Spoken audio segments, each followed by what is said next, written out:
Good morning, students. So today we will do chapter 26.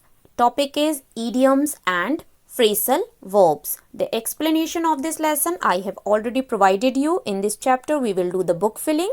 So let's see the first exercise.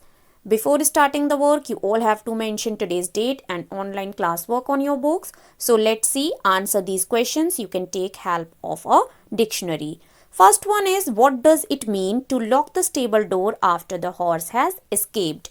Here an idiom is used and we have to tell the meaning of that idiom. Meaning is taking a futile measure after the situation has gone out of control. When the situation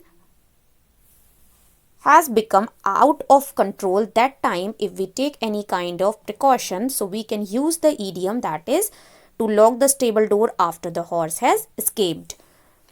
Second one is there a difference between walk out and walk outside? So the meaning of to walk out is leave a situation or abandon it, and the meaning of to walk outside means to stroll outside. Next one is, what does it mean to have your cake and eat it too? Which is an idiom. Meaning will be to have the advantages of something without its disadvantages, or to have both things that are available. So if we have the advantages of something and we do not have any kind of disadvantage of that thing, that time we can use this idiom. And if two things are available and both things can be for us, so that time also we can use the idiom, that is to have your cake and eat it too. Now let's see exercise A. Match the idiomatic expressions in column A with their meaning. So the first one is, a problem shared is a problem halved.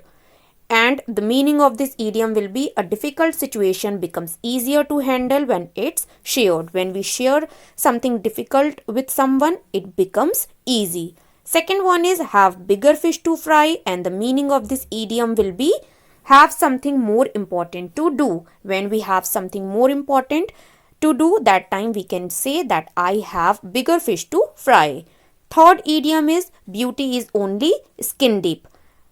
And the meaning of this idiom will be, appearances can be misleading. That means the real beauty cannot be appearance and they can mislead you. Fourth one is, to set the cat among pigeons. Meaning will be to say or do something that is likely to cause trouble. When we say or do something which cause trouble to others, that time we can use the idiom to set the cat among pigeons. Fifth one is, to live hand to mouth, and the meaning will be to be so poor that all one's money is spent on basic needs like food. If someone is too poor that his all money is spent on the basic needs, that time we can say that the person live hand to mouth. Sixth one is, icing on the cake, and the meaning will be something wonderful that adds to a situation that is already good. If a situation is good and something wonderful adds to it, that time we can say that icing on the cake. Seventh one is, a milestone around one's neck, and the meaning will be a difficult problem or responsibility which seems impossible to solve or get rid of. If someone is having a very difficult responsibility of or problem which seems impossible to solve and the person cannot get rid of that problem, that time we can say a milestone around one's neck. Eighth one is, if wishes were horses, beggars would ride, and the meaning will be, if we could achieve our goals simply by wishing for them, then our lives would be easy. If we can achieve our goals only by wishing, then life would become easy. So for that we can use the idiom, if wishes were horses, beggars would ride. Ninth one is, to pull the wool over someone's eyes, and the meaning will be to deceive someone. That means to cheat someone. 10th one is, bury the hatchet, and the meaning will be to forget grudges. That means to forgive someone.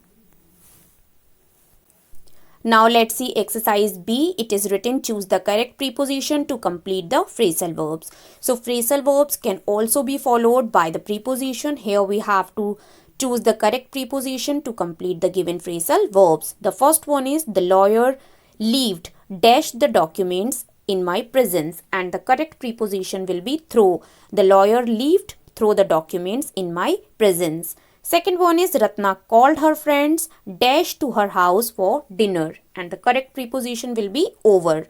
Ratna called her friends over to her house for dinner. Third one is the chief engineer handed dash his resignation today. Correct preposition will be in. The chief engineer handed in his resignation today. Fourth one, the salesman at the mall are giving dash free clothes as part of their annual drive to help the underprivileged. And the correct preposition will be away. So the phrasal verb will be giving away.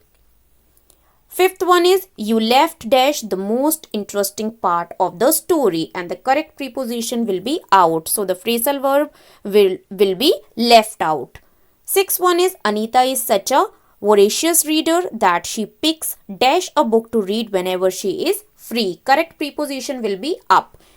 So the phrasal verb will be picks up. Seventh one is I like to take my shoes dash and walk barefoot on the beach. Correct preposition will be off and the phrasal verb will be take off. Eighth one is Selena turned dash some classical music and closed her eyes. Correct preposition will be on and the phrasal verb will become turned on. Ninth one is could you please turn dash the volume of the television. Correct preposition will be down and the phrasal verb will become turn down. The 10th one is Renu has brought dash the children very well. Preposition will be up and phrasal verb will become brought up. That means taking care of a child. 11th one is turning the corner. I ran dash the new boy from school. And the correct preposition will be into. And the phrasal verb will become ran into. 12th one is Mitu was too tired after work, so she called dash the dinner plans. Correct preposition will be off and the phrasal verb will become called off. That means to cancel something. 13th one is Meera was cleaning the cupboard when she came dash her old diary. And correct preposition will be across. Phrasal verb will become came across. 14th one is why don't you drop dash to see us on your way home. So correct preposition will be in and the phrasal verb will become drop in. 15th one is our new neighbors are moving dash this afternoon. Preposition will be in and the correct phrasal verb will be moving in.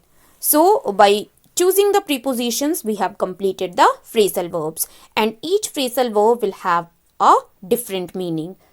So this was the book filling which I have explained you. I hope everything is clear to all of you. Thank you everyone.